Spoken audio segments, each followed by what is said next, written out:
नमस्कार दोस्तों, आप सभी का स्वागत है हमारे यूट्यूब चैनल एग्रीकल्चर एग्ज़ाम गुरु में।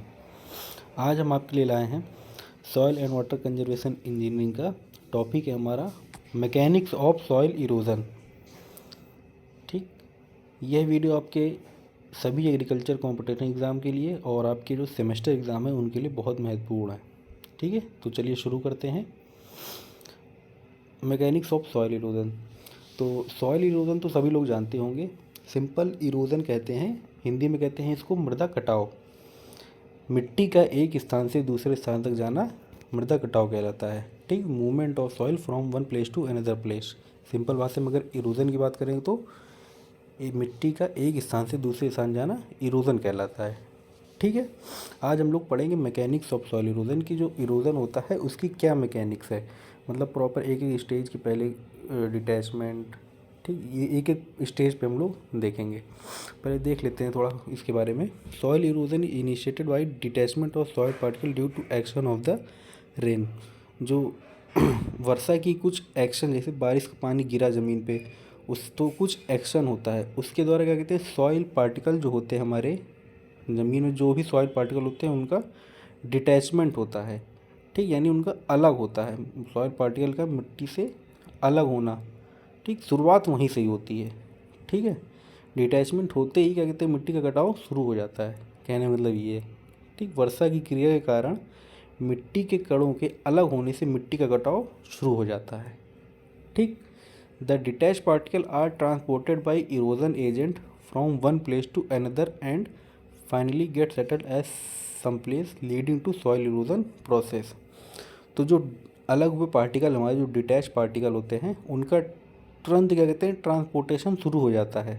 किसके द्वारा? Erosion agent. इरोजन एजेंट हमने बताया था पिछली बार, विंड और, जैसे एग्जांपल के लिए विंड और वाटर, ये हमारे इरोजन एजेंट होते हैं। ठीक, one place to another place, एक स्थान से दूसरे स्थान पर जाते हैं और कहीं एक दूसरी जगह जाके स्थिर हो जाते हैं। ठीक, तो ये हमारी सॉइल इरोजन मैकेनिक्स होंगी।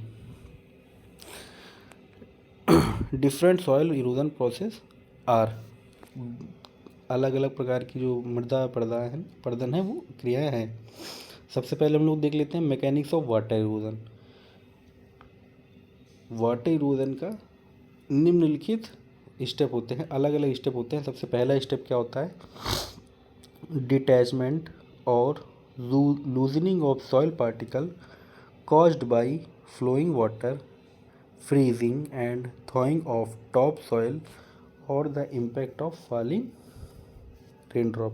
डिटैचमेंट और लूजनिंग ऑफ सॉइल पार्टिकल का मतलब है कि जैसे ही एक रेन ड्रॉप होती है, जैसे ही वो पानी, मतलब रेन ड्रॉप जो है ज़मीन पे पड़ता है, तो जो मिट्टी के पार्टिकल होते हैं वो या तो ढीले हो जाते हैं या तो डिटैच होकर अलग हो, यानी अलग हो जाते हैं। ठीक, इतना हमारा हो गया, मतलब मिट्टी का जो पार्टिकल है वो अलग हो गया।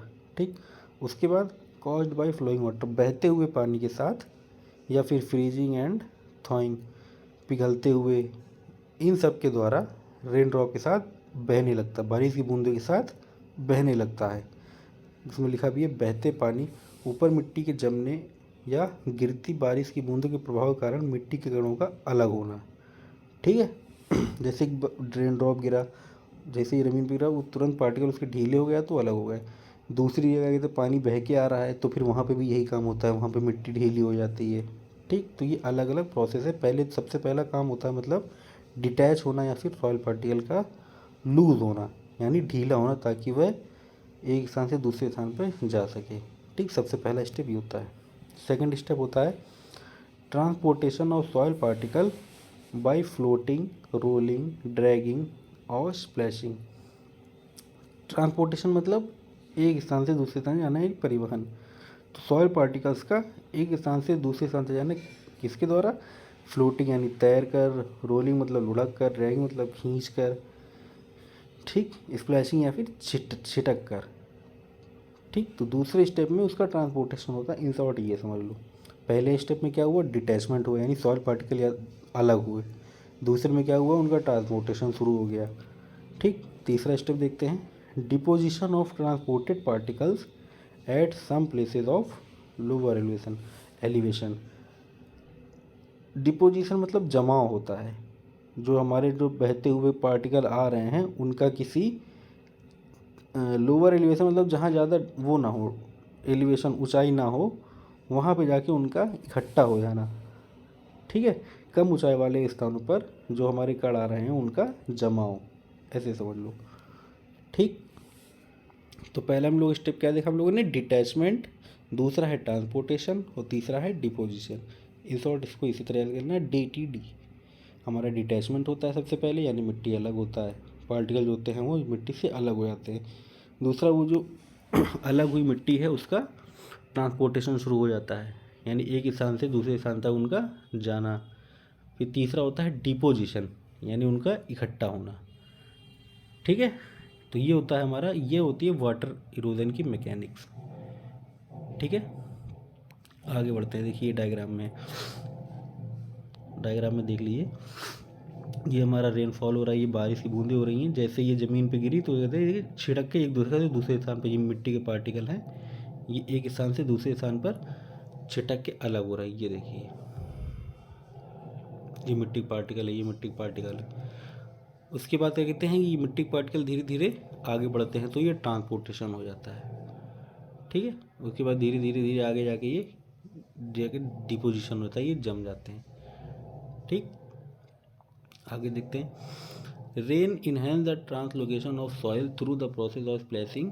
देखिए फिगर में ऐसे लिखा हुआ है कि बारिश की छींटों की प्रक्रिया के माध्यम से मिट्टी के स्थानांतरण को बढ़ाती है, जैसा कि चित्र में दिखाया गया है। Individual rain drop detach soil aggregates and re deposit them as particle. जो बारिश की बूंदें हैं वो पूरे मिट्टी का जो एग्रीगेट, मतलब ढेले समझ लो, उसको क्या कहते हैं, अलग कर देती हैं। ठीक, और उनको छोटे छोटे पार्टिकल रूम में वहाँ जाके इकट्ठा कर देती हैं। ठीक है, the dispersed particle may then plug soil pores reducing water. उसके बाद जो पार्टिकल होते हैं वो मिट्टी के जो पोर्स होते हैं उनको बंद कर देते हैं, एंड रिड्यूसिंग वाटर इनटेक, और क्या कहते हैं कि उससे इन्फिल्ट्रेशन कम हो जाता है। Once the soil dries, these particles develop into a crust at the soil surface and runoff is further increased. एक बार जब मिट्टी सूख जाती है तो ये जो पार्टिकल होते हैं ये मिट्टी की सतह पर लेयर में बन जाते हैं और रन ऑफ बढ़ जाता है। ठीक है, तो ये प्रोसेस होता है हमारा वाटर इरोजन में। ठीक, ये होता है मैकेनिक्स ऑफ वाटर इरोजन। अगला है हमारा mechanics of wind erosion. Wind erosion occurs where soil is exposed to the dislodging force of the wind.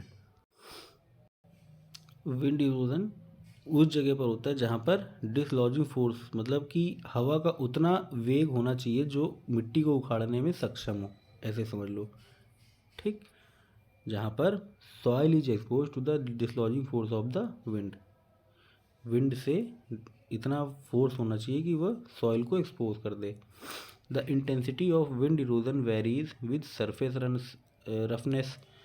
जो विंड इरोजन की इंटेंसिटी है वह वेरी करती है, किसके अनुसार, सरफेस रफनेस, मतलब सतह कैसी है, रफ है या फिर मतलब खुरदरी है या फिर चिकनी है, उसका स्लोप मतलब ढलान पे, and type of cover on the soil surface. Soil surface पे किस प्रकार का कवर है, मतलब मिट्टी को रोक सकती है कि नहीं रोक सकती है वो, एंड विंड वेलोसिटी, और हवा की वेग पर। Duration and angle of incidence, उसके ड्यूरेशन पे डिपेंड करता है, एंड एंगल ऑफ इंसिडेंस, और जो इंसिडेंस हो रहा है उसके एंगल पे। ठीक, अलग अलग इतने सारे फैक्टर होते हैं विंड इरोजन के। ठीक, ये सारे फैक्टर पे विंड इरोजन की मैकेनिक्स डिपेंड करती है। Fine soil particle can be carried to great height and for 100 of kilometer. Fine soil particle मतलब जो छोटे छोटे सॉइल के पार्टिकल होते हैं वह बहुत ऊंचे ऊंचाई पर बहुत सैकड़ों किलोमीटर तक जा सकते हैं, हवा के द्वारा उनको उड़ाया जा सकता है। The overall occurrence of wind erosion could be described in 3 different phases. These are initiation of, 3 phases होते हैं सॉइल विंड इरोजन के। कौन कौन सा? सबसे पहले होता है इनिशिएशन ऑफ मूवमेंट। ठीक, मूवमेंट का शुरुआत, इसमें ट्रांसपोर्टेशन, तीसरा है डिपोजिशन। उसमें क्या था, सबसे पहला था डिटैचमेंट, ट्रांसपोर्टेशन एंड डिपोजिशन। और इसमें क्या है, इनिशिएशन, ट्रांसपोर्टेशन एंड डिपोजिशन। ठीक, देख लेते हैं क्या करके। ये देखिए डायग्राम में देख लीजिए, विंड है, इसमें अलग अलग दिया गया है, भी बताएंगे इसके बारे में। सस्पेंशन होता है, सॉल्टेशन होता है, सरफेस क्रीप होता है। ठीक, देख लेते हैं। सबसे पहले जो है हमारा initiation of movement. The initiation of the movement of the soil particle is caused by several factors acting separately in combination. जो जैसे पार्टिकल होते हैं, इनकी जो शुरुआत होती है वो कई सारे फैक्टर में होती है, हमने जैसे बताया अभी, उनके कारण अलग अलग होती है। In the course of collision of grains rolling and bumping on the surface some particle may be bound up. सतह पर लुढ़कते और टकराते, जैसे कि जो आपस में एक प्रकार की, जैसे वो ग्रेन समझ लो, तो वो क्या कहते हैं, वो जंप मारते हैं। अगर वो टकराते हैं तो वो जंप मारते हैं। ठीक, it occurs when the wind force और the impact of moving particle strong enough to dislodge stationary soil particle. ये प्रोसेस कब होता है, जब हवा का जो फोर्स होता है वह जो मूविंग पार्टिकल होते हैं उनके कंपेयर में ज़्यादा होता है, यानी हवा का फोर्स ज़्यादा है। ठीक, तो इनिशिएशन ऑफ मूवमेंट के कुछ, ये इनिशिएशन ऑफ मूवमेंट होता है। दूसरा होता है ट्रांसपोर्टेशन। ट्रांसपोर्टेशन आपको बता ही चुके हैं कि एक स्थान से दूसरे स्थान, यानी परिवहन। The transportation of the particle once they are dislodged take place in 3 way. एक बार डिसलॉज होने, यानी उखड़ने के बाद, ये समझ लो कि उनके 3 स्टेप में होता है। सबसे पहले होता है सॉल्टेशन। सॉल्टेशन में, इन सॉल्टेशन सॉइल पार्टिकल ऑफ, इस प्रोसेस में जो 0.10 से 0.15 mm डायमीटर के जो सॉइल पार्टिकल होते हैं वह छोटी छोटी जंप के माध्यम, थोड़ा सा उछले, फिर तो आगे रुक गए, फिर थोड़ा उछले, फिर आगे हो गए, इस प्रोसेस में वो लोग, उनका ट्रांसपोर्टेशन होता है। ठीक, these bounces are caused by the direct pressure of the wind on soil particle. जो ये बाउंसेस होते हैं मिट्टी के कणों के हवा के सीधे दबाव के कारण होता है। सेकंड होता है हमारा surface creep. Saltation also encourage surface creep. इसमें क्या होता है, जो 0.5 से 1 mm डायमीटर के जो हमारे सॉइल पार्टिकल होते हैं वह क्रीप मतलब होता है रेंगना, मतलब रेंगते रेंगते धीरे धीरे वो क्या कहते हैं, आगे बढ़ते हैं। ठीक, उनका ट्रांसपोर्टेशन रेंगते हुए होता है। The bouncing particles carried by saltation strike large aggregate and speed up there movement along the surface. ठीक, जो बाउंसिंग पार्टिकल होते हैं वो धीरे धीरे आपस में टकराते हैं और अपनी जो सरफेस पे स्पीड तेज हो जाती है उनकी धीरे धीरे। ठीक, लास्ट हमारा सस्पेंशन। इसमें क्या होता है कि जो सॉइल पार्टिकल होते हैं वो 0.mm से कम होते हैं। ठीक, इसमें डायमीटर और ध्यान देना, जैसे कि सबसे वाले में 0.1 से 0.15 था और सरफेस क्रीप में 0.5 से 1 था। सरफेस क्रीप में ज़्यादा डायमीटर है और उससे कम क्या कहते हैं सॉल्टेशन में है, और सबसे कम जो है सस्पेंशन में है। When the particle of soil are very small, जब बहुत छोटे particle they are carried over long distance, क्या होता है कि जो हवा होती है उसको क्या कहते हैं बहुत दूर तक जाके गिरा देती है। हवा में उड़ाते उड़ाते बहुत दूर, किलोमीटर, सैकड़ों किलोमीटर तक ले जाती है। Finer suspended particles are move parallel to the ground surface and upward. जो महीन कण होते हैं, पार्टिकल होते हैं, वो ज़मीन की सतह से पैरेलल होते हैं और आगे बढ़ते रहते हैं। ठीक, नेक्स्ट है डिपोजिशन। तो ये जो हमारा था saltation, surface creep and suspension, ये हमारा ट्रांसपोर्टेशन था। ठीक है, ऐसे ऐसे इसी तरह से ट्रांसपोर्टेशन होता है। अगला है हमारा डिपोजिशन।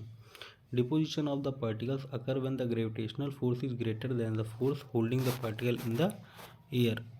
जो ग्रेविटेशनल फोर्स अगर ज़्यादा है तो क्या कहते हैं, हमारा डिपोजिशन शुरू हो जाता है।